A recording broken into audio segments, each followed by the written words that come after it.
And normally you would think this tin isn't strong enough to walk on, and probably it isn't. Like right there's the place where I stepped after I had moved this tin so there was no lip under here, and my foot kind of went through.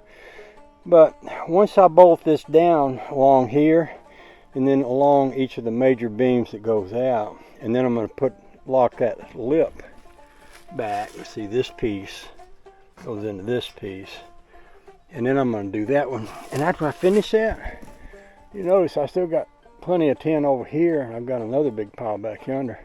I'll probably run some tin this way, so I'll have 2 layers on here. So what I'm going to do right now, I don't have but this many screws, but I'm going to put one every so often along this back edge, and then I'm going to move that tin and put one on each of these beams that runs out that way. So I'm just going to drive some screws here now. Let y'all sit over here and enjoy the show, because I know this is probably the most entertaining thing you could possibly be giving your attention to today. I'm pretty sure is this right here. So I'm going to do my best to make this completely entertaining for you, because this is the kind of guy I am. Oh, and you know what? Just a piece of advice: if you ever bring a DeWalt 20-volt screwdriver gun to a knife fight, don't forget to bring the battery.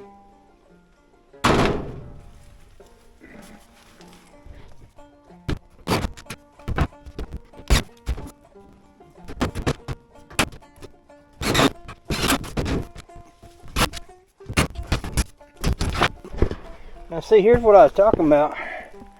Y'all got beam. If I put a screw in, well actually I could do one in every one of these on the other side of this, and then when I laid the next one over it, that would mark where that beam is, so I could put another screw in it, do the same thing on the other side, and that would attach this piece down in a pretty solid fashion. If I did that all the way to the end, I might have enough screws to make it. And I can think about what else I want to do. Now over here, I cut this and flipped it up, but I want to bring that down like I did on the other side over there. Sticking up there. Like that.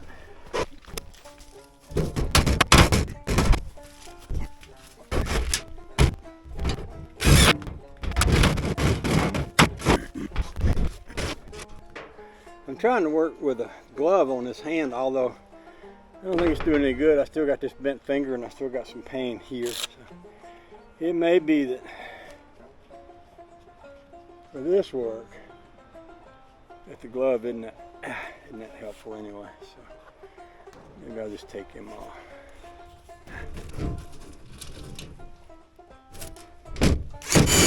Well, no one would recommend you use this stuff for flooring, and I'm not either. I'm just doing it. I do a lot of things I wouldn't recommend. I'm made that way. I think old Waylon Wire, he's got in his little introduction thing, you know, he says, don't even try this at home, you know, because he and me, we made out of similar stuff. We come from old school, you know, where you use what you got, or if you don't got it, you make it.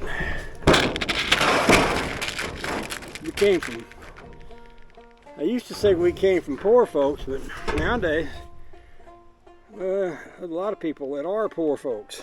You know what I mean? And I'm not talking about poor like me. I mean, I'm retired and I got an income, but there's people that are poor. They got wife and kids and a job, man. You don't make enough money to keep your Chevy truck running, much less pay rent. That's real poor. I guess that's today's version of being poor. Maybe it's the same old poor.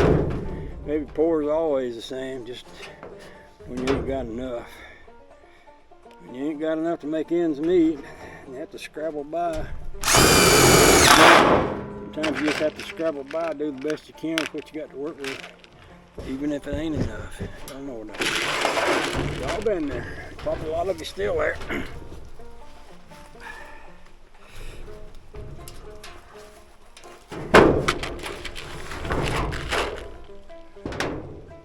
It's really peaceful down here. I like it.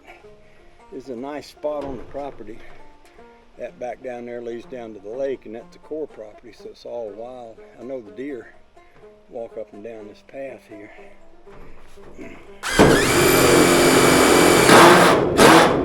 This is a nice, peaceful place to be. We got woke up this morning by coyotes. We were outside the bedroom window, and Daisy was barking at them, and they started howling at the moon.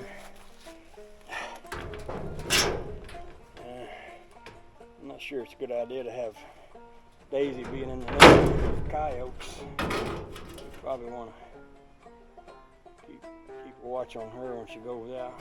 I'm sure a coyote don't get her. I don't know if a coyote will mess with a small dog or not, but I don't want to find out that way.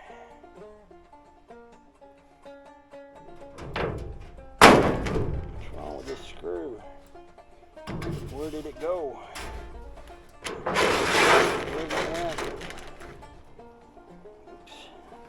Well, it's gone now.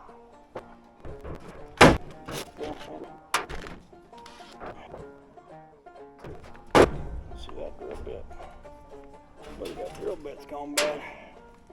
That's making me happy.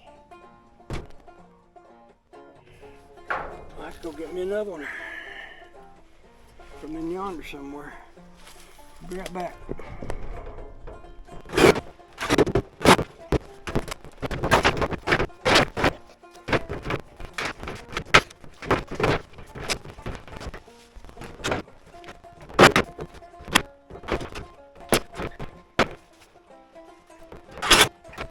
Seems like this here one works better than that one as far as not wobbling about. That's okay, as long as it works. I'm good with it.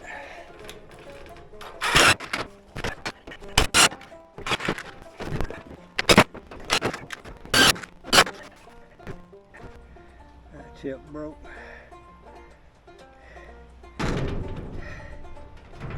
I'm having a bout of not too very great screwdriver tips today. Going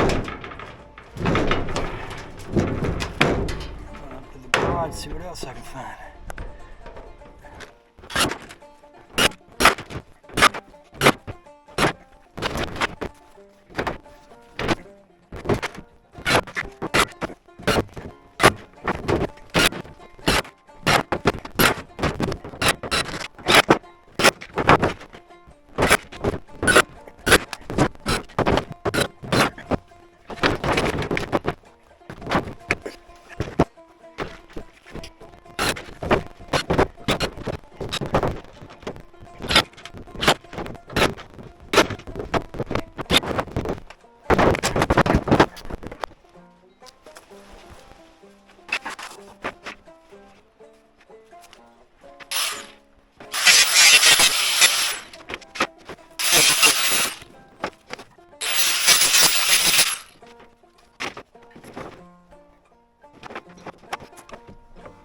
I'm gonna go see if I can find a little bit bigger set of screws, and I'm gonna screw that, put a bunch of them on there and screw them down. Hey, we'll see what we think. If we don't like it, we can take it apart. We ain't building a church. That's what they used to tell me on the construction site. Looks good from my house.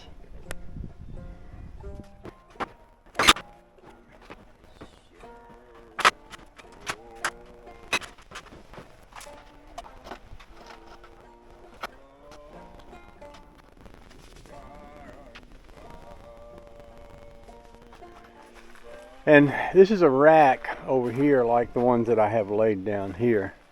So when I put my first pieces of tin down, I put them so that they ran this way. So that meant that I was anchoring them down here and then anchoring them on this line, this bar that runs down through here. Now, am I saying that right? I think I'm saying that right. Because I had 1, 2, 3, 4, yep. So this time the tin will be running long ways,